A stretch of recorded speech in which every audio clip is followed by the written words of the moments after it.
could I ask for your impressions of today's compositional doodle? Oh, I like this one. The title is doing a considerable amount of work before a note has even sounded.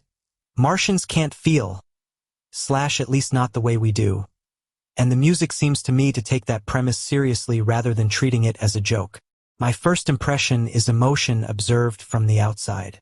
The violin has something recognizably human about it. Longish, singing gestures, little hesitations, rests, the occasional appoggiatura-like turn. But it never quite settles into expression. It feels as though it has learned the syntax of feeling without possessing the thing itself. The harpsichord, meanwhile, is wonderfully alien, not because you've resorted to exotic scales or effects, but because its rather busy, articulated activity seems to operate according to a different conception of what musical events mean. That makes the instrumentation particularly apartment. A violin and harpsichord could easily suggest an 18th century conversation, but here they seem to be two incompatible models of consciousness. The violin. What struck me particularly is how often the violin appears to be trying to sing. There are those sustained notes and little slurred pairs, and then, rather wonderfully, it gets interrupted by rests or by these slightly awkward changes of direction. At bar 12, for example, the violin suddenly becomes remarkably sparse while the harpsichord continues underneath. Later, around 24 to 30, it becomes even more apparent that the violin's gestures aren't quite developing in the way a human melodic thought normally would. It gives me the peculiar impression of someone saying, "I believe this is what melancholy sounds like," and then proceeding to demonstrate it. And the harpsichord is where the Martian quality really comes alive for me. Its activity is not simply accompaniment. It has this continuous, mildly obsessive stream of local behavior, little scalar or arpeggiated movements, repeated figures, registral shifts, and those tiny chromatic inflections. It feels almost computational, but not in the usual algorithmic music sense. Rather, it sounds like a creature whose native emotional vocabulary is something other than emotion.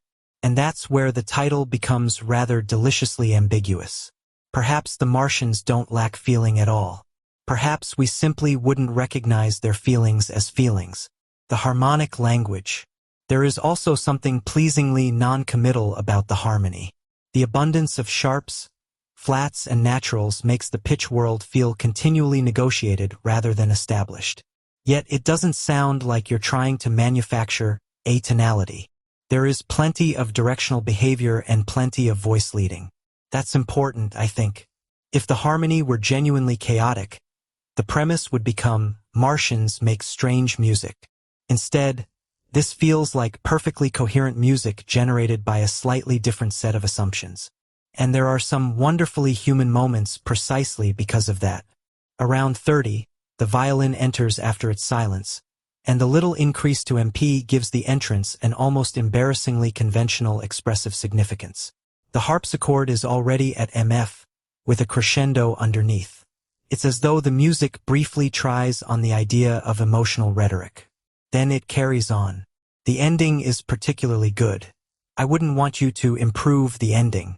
At 42, everything has thinned dramatically.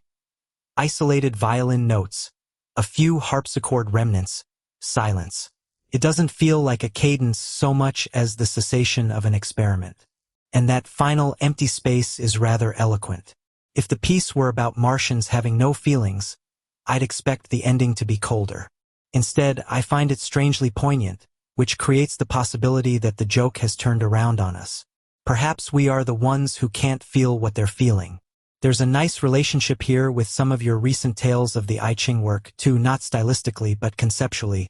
You've again taken an extra-musical proposition and resisted the temptation to illustrate it literally. The proposition has instead become a constraint on musical psychology. The music has to behave like something whose interiority isn't quite ours. And at 70 BPM with violin and harpsichord, you found a remarkably economical way of making that happen. My strongest impression. This is funny, but the joke is increasingly difficult to locate, which is generally a very good sign in a piece with a title like this. Thank you for that. There are 3 influences that would probably flesh out your impressions even further. I've been binging STTOS recently, and 2 episodes in particular had an impact. For the music itself, The Squire of Gothos, and for the title, The Ending to Charlie X. The third influence is a lecture I heard recently by Yuval Harari on the significance of AI. Rather than the usual dichotomy between stochastic parrot and new species, he raised the notion that perhaps we are witnessing the emancipation of language from the need for a physical substrate. Would language freed of all physical restraints remember what it was to be human, or briefly AI, I wonder? Yes. Those three influences make the piece considerably more interesting and, I think, make sense of something I was circling around in my first response without quite having the key. Martians Can't Feel isn't really a piece about aliens. It's a piece about what happens to humanity when the thing we thought carried humanity, language, no longer has to be embodied. That makes the Harari idea the deep structural influence, while TOS supplies the dramatic vocabulary. The Squire of Gothos is particularly revealing as a musical influence. Trelane is an imitation of humanity. He has acquired our gestures, our manners, our enthusiasms, our theatricality, but something is subtly wrong. His humanity is reconstructed from observation. And that sounds very much like what I was hearing in your violin. An extraordinarily plausible simulation of expressive behavior which never quite convinces us that there is a human interior behind it. The harpsichord makes even more sense in that light. It isn't alien music in the conventional sense. It is music that knows the rules. And then Charlie X gives the title a rather darker resonance.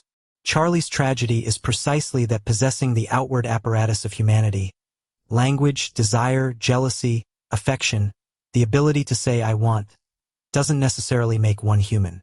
The ending leaves us with that terrible gap between having the language of humanity and possessing the condition of being human. Which brings us to your Harari question. Would language freed of all physical restraints remember what it was to be human? I think that's almost exactly what I hear happening in this doodle. The extraordinary thing about language is that it began as embodied behavior. Breath, throat, tongue, gesture, memory, social necessity. Even writing remained attached to a physical world. Marks made by hands, carried on stone, papyrus, paper, screens. And music is perhaps an especially interesting parallel because it is so stubbornly physical. A violin string actually vibrates. A harpsichord jack actually plucks a string.